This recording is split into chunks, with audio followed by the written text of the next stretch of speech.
Hey everybody, I'm Shannon Halbrook. I'm a budget and tax analyst with Every Texan. We're an independent policy organization that advocates for public policy that benefits all Texans and helps them reach their full potential. So we're here today to talk about the Biennial Revenue Estimate, when the state comptroller, Glenn Hager, gives his projections of how much tax and other revenue he expects the state to bring in over the next 2-year period. So why does this matter?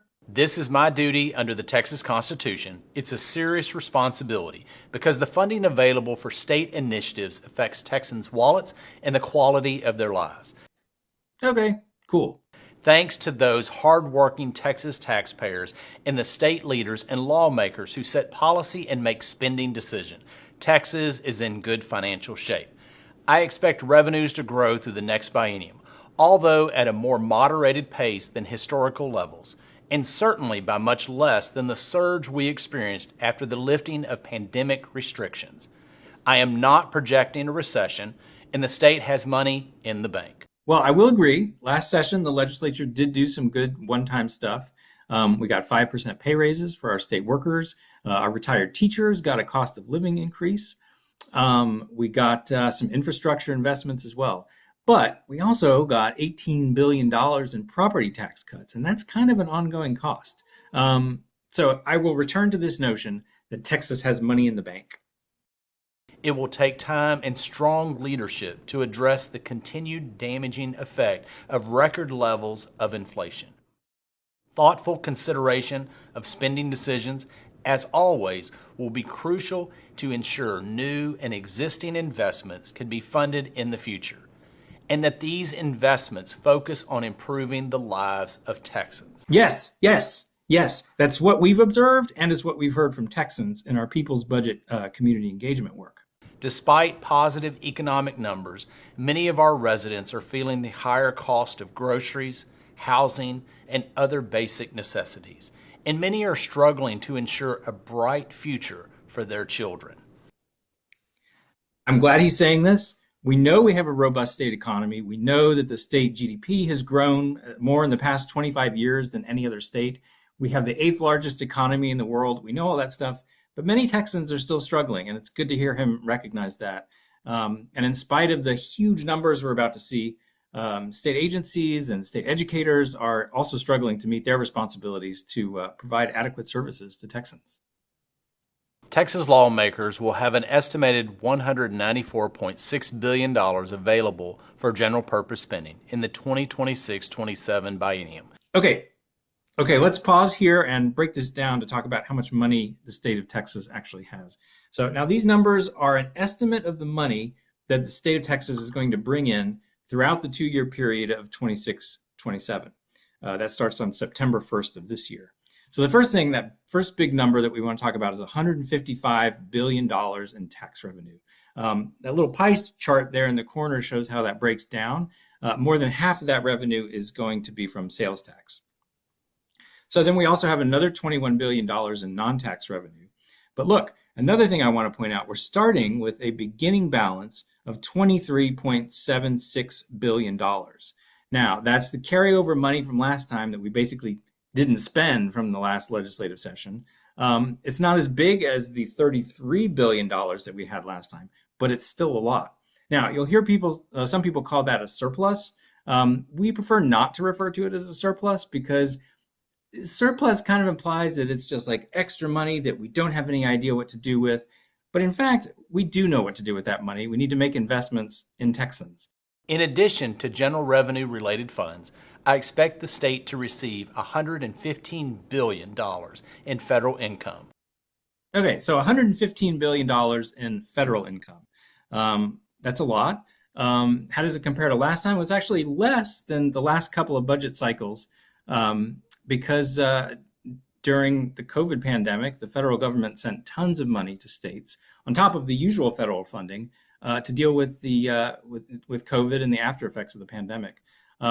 So this is really, I would say, the first legislative session where the legislature is not going to have any of that extra COVID money to have at their disposal. So they'll have to live without it. The $23.76 billion projected ending balance for the 2024-25 is robust, but it differs in meaningful ways from the record-shattering ending projected balance in the BRE of 2 years ago. So why is our cash carryover balance so big again? Well, it's for different reasons. Last session, we had really big sales tax collections. We had big inflation numbers that were really bumping up those revenues even more. This time, we have a big balance, but a lot of it's just really left over from the last big balance. The projected ending balance in this BRE has a different makeup. It reflects conservative fiscal management practices and spending decisions. Other states that reported big balances now are experiencing deficits. Well, okay, some states did overspend their leftover funds, but I would say we underspent our funds. For example, I don't think we should necessarily be patting ourselves on the back for having $4.5 billion that we thought we were going to spend on schools, but we didn't. Also, he's right that all states had lots of extra money. And in fact, 48 states passed tax cuts like we did. And about half of those were permanent.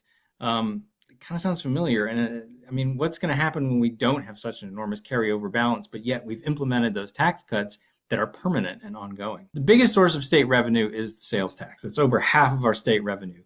And one thing I always like to point out about the sales tax is that it's pretty regressive. That means lower income Texans pay a bigger share than higher income Texans do. And so when we rely on that tax so much for our revenue, that's a problem. It means not everybody's paying their fair share.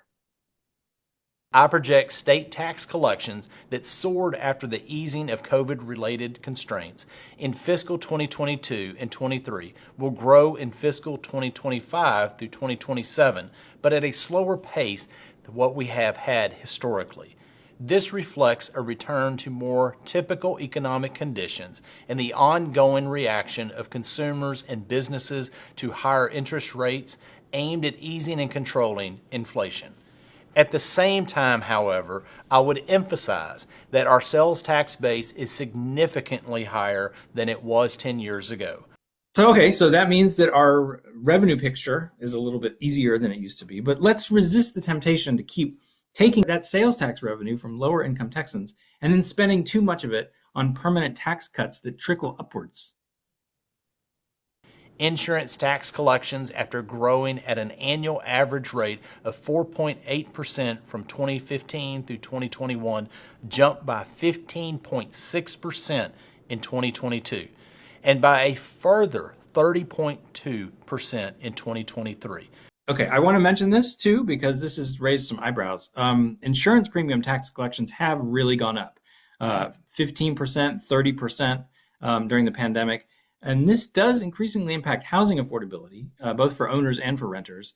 And as we talk about ways to reduce people's property taxes, we talk about housing affordability this session. It's going to be a big topic. Let's not forget about those insurance taxes. And housing experts will really be returning to this during the session.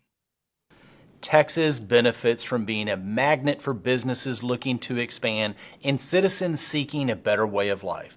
But we must ensure people can afford the cost of living here. Yes. Housing affordability, the cost of living in Texas, that's something we've heard a lot about in our People's Budget community conversations. And it's also something we'll be following this session as ideas are floating around about how to deal with those issues. Overall, my forecast assumes continued slowing inflation along with moderate economic growth in 2025 and in the coming biennium. I expect population growth to average 1.2% per year in 2026-27, lower than in recent years but higher than what is expected in the U.S. average of 0.6%. In current dollar terms, our gross state product is expected to increase by an average of 4.5% annually, and personal income will also grow. So it's a very middle-of-the-road economic forecast. It's looking at some growth in the economy and population growth, not too much growth. It's sort of like Goldilocks growth. It's a typically cautious and conservative forecast from Controller Hager. To sum up, we have a big carryover balance, a lot of which is carried over from before the last session. We have a rainy day fund that's hitting its constitutional limit. Can't be any bigger than it is. So he said, lots of money in the bank. But listen to this, 40% of Texans are facing economic hardship. We have the lowest health insurance rate in the nation. 60% of our Texas school kids are economically disadvantaged. We have problems retaining state workers. Childcare is chronically expensive. Texas ranks among the bottom in tons of metrics, different metrics of well-being. So yes, we have lots of money sitting around, but we also have so much work to do. And I think with those statistics in mind, we shouldn't be proud of how little we're doing. Despite the uncertainty surrounding some proposals of the new administration, business leaders are also expressing optimism at the prospect of less regulation. Yeah, I bet they are. He didn't say anything, though, about the possibility of tariffs from the Trump administration, which has been a big topic of conversation and could hit our state really hard given our state's reliance on international trade. Something like 20% of exports, U.S. exports, come from Texas. So if the Trump administration does implement tariffs, that's going to be a big hit to our economy. He did get a question about that in the Q&A later in this presentation, but he kind of danced around it and didn't give too much of an answer. He just said that his office would monitor whatever happens. The other thing is, he also said business leaders are optimistic about less regulation. I don't know. Whenever anybody says that, it always makes me wonder what regulations they're talking about and who's going to get hurt if we do away with those regulations. Probably ordinary Texans like you and me. The main message here at the end of the BRE is Texas has a lot of money. Let's be prudent, but let's use that money to try and get our state services, our education, our healthcare back on track. Every Texan's website has a lot of great information about our policy priorities as we get rolling with the legislative session, and we'll be following all this and giving you more updates as needed.